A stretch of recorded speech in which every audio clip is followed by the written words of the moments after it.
the attempt to go downstairs fails. I don't know at which stage exactly it fails, but we always end up in the same spot. Somewhat ironically, it's like a maze, not a maze, but like a game or like a trick. Can you click and actually get one floor lower? Probably not.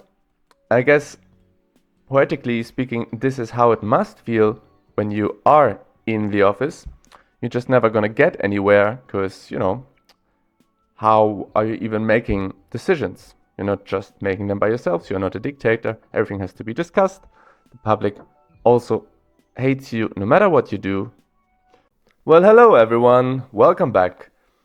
On July 4th, to celebrate the American Independence Day, Britain, will vote. They will vote for their party. They will vote for a potentially new prime minister, and they will vote to decide who will be in the House of Commons, which party will win, who has to be the poor person to meet King Charles to be appointed prime minister. That is very interesting.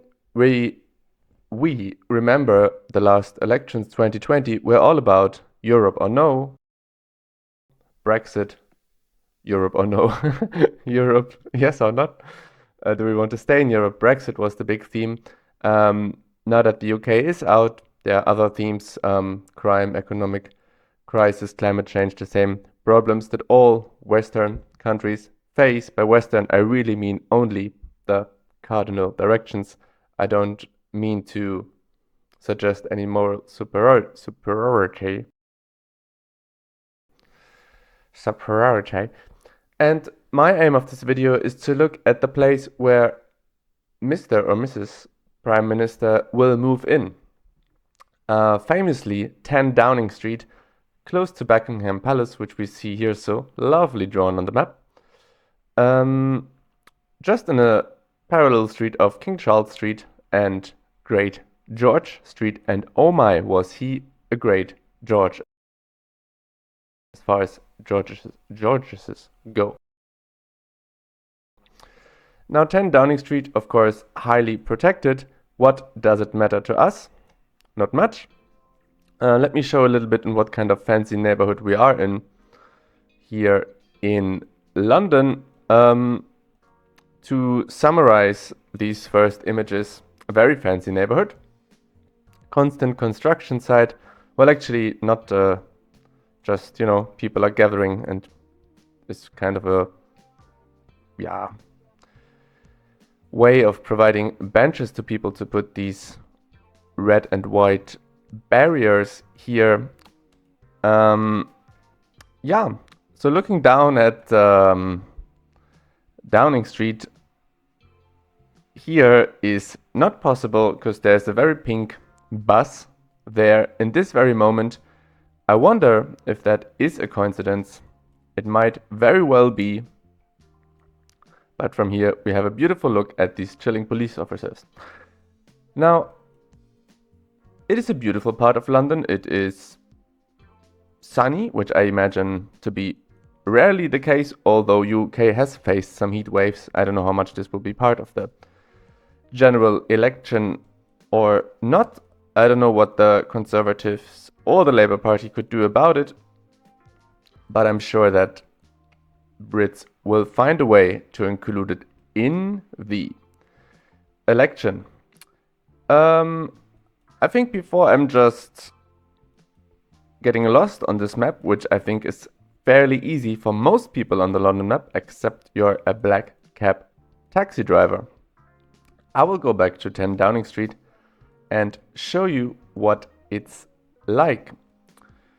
Fortunately, we can go behind the fence, which is the fence is okay. Here we see a big Ben here, not so big, but certainly a Ben. All sorts of security. I guess there are around 530,000 surveillance cameras as well. And here this Very nicely colored. I really like the color, honestly. I'm not ironically speaking here. Dark blue is 10 Downing Street.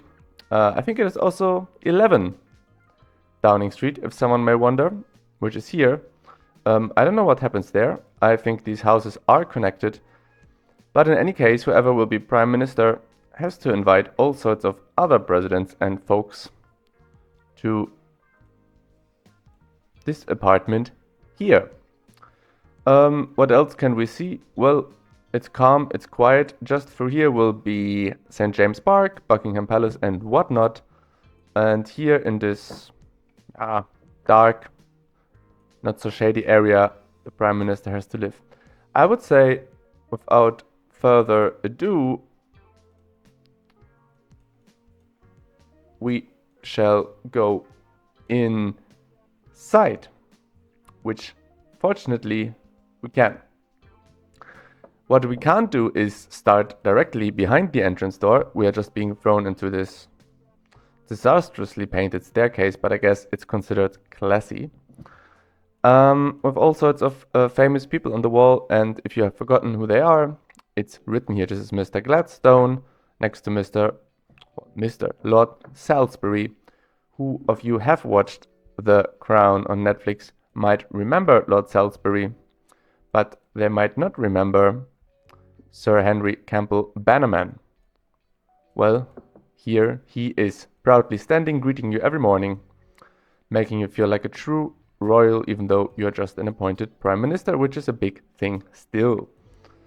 Otherwise, pretty nice, pretty neat, pretty clean. Yeah, as I said, it's not my colorway, but also don't know how much the prime ministers can choose this, if they could just repaint it. If it was just white, I wouldn't mind it. Yeah, we cannot look outside the window. There's too much light coming towards us. The attempt to go downstairs fails. I don't know at which stage exactly it fails, but we always end up in the same spot. Somewhat ironically, it's like a maze, not a maze, but like a game or like a trick. Can you click and actually get one floor lower? Probably not. I guess, poetically speaking, this is how it must feel when you are in the office. You're just never gonna get anywhere, because, you know, how are you even making decisions? You're not just making them by yourselves. You're not a dictator. Everything has to be discussed. The public also hates you no matter what you do. In every country, most countries, I guess that's the case. Very critical public, and probably rightly so. But it gets personal quickly, and you're declared incapable of running this country, even though half a year ago they all voted for you. Here we are in a different room, which I guess is probably part of this more public area of 10 Downing Street. I could imagine that, you know, the American president sits here and has a cup of tea, or that the Queen will come. Well, I don't know what I'm talking about. The Queen has passed away. But that King Charles, may he reign long and prosperous, might come here to have a conversation with you. Let's move on a little bit to this next room. It's a bit more light, I feel like. It's not so dark. Pretty neat, pretty tidy. Of course, very classy. I wonder how old these cupboards and sofas are, if Churchill himself has left his mark on this armchair here. We might never know. There's art here, different types of art. Not my kind of art, but still better than nothing. And you can see that this has been, I mean, look at how the wood is stacked. You can see that this is being made to be sort of representative, to be, you know, classy. Let's go on to this room. Here we have a prehistoric computer with the latest update of Windows XP installed on it. And what we also have, what I see just now, is that we have different floors here. 1, 2, 3. I wonder where we will get, but let's stay on this floor for now. Because there's loads to see still. Big banquet room. Quite nice, to be fair. This looks at least like prestigious, you know? It doesn't look cheesy. It doesn't look like how you would imagine the queen lives. This looks a bit more classy. I love these wooden boards, walls, but the kind of wood that is attached to these walls. Probably there's some kind of trap door or secret door. Well, this is not so secret here, but some more secret doors in here, or maybe not. Can go here. Obviously, you see when you're inside with Google Street View, it's hard to get around. So let's just consider what we will be thrown at, the rooms we will be thrown into. Here, this is not our friend Lord Salisbury, someone else. Here we are in another sort of banquet room. Let's go further here a little bit. Here we are in the staircase. Can go through this door. All right, look at this. Well, all your geographers will really enjoy this, I think. Lovely piece of globe.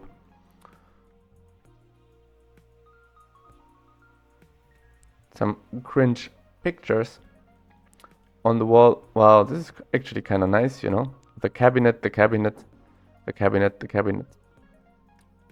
of the House of Commons, I suppose. Or some people of the House of Commons. I'm not too familiar how many people there should be. 1952. Is this Churchill here? It might very well be. Let's see what else we can find. Wow, what a monster. Absolutely beautiful. Nice artifact. Let's click on the second. So this is the second floor. You know, with these kind of imagery, like it's nice that a commoner like me can go into Downing Street with a freely accessible website and look around. You know, obviously it's not shown in such a detail, and not so that you understand how every room is kind of laid out, at least not so easily. I'm sure there are also plans online. But I really wonder if like it's just really hard to do this inside of a building, or if it's purposefully just kind of like some rooms, because even if you look at it on my little map here, it just doesn't make any sense. It just looks so odd. Obviously, many rooms have been left out. Oh, I like these boats. Oh, a new room. So I don't know how it is done and why it is done in such a way. I guess only, you know, some rooms are being shown.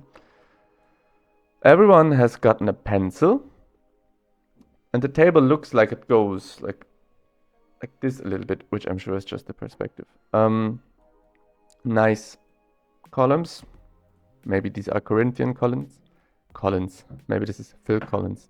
Maybe these are Corinthian columns. Yeah, and again, we are being thrown around rather randomly. I mean, if I was really motivated, I could try to find these plans on, I guess, on the other side of the street, on the building, and kind of figure out where we are looking out. Because this must go to some sort of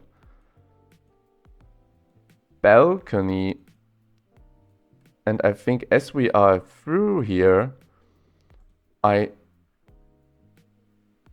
should have a look if there is some sort of balcony. Can I maybe see something from here?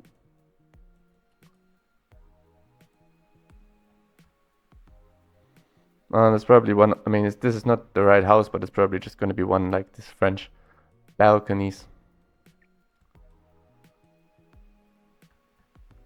So the trees are planted there strategically. Can I see anything from here? Not really. It would be behind this.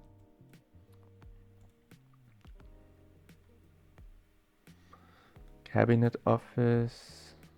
What about from here? Wow, look how British this picture looks. Stunning. It's exactly the right kind of colors here. Well done, Thomas Wagner, for this. But yeah, I think this concludes my little exploration of 10 Downing Street. Let me know what you think, who's gonna win it. If Rishi Sunak stays or if Keir, what's his name? The Labour Party, I'm not too sure. If this guy is going to win it or if something unexpected happens and, you know, a new party wins it, which I don't think is very common. Isn't it like in the US that, you know, Democrats and Republicans, there's this two-party system, even though it's also not, but there are just two parties that you can, and you have to choose between bad and very bad, usually, as a commoner, as a citizen. So thanks for watching. I hope you enjoyed it, and I see you for the next video. Bye bye.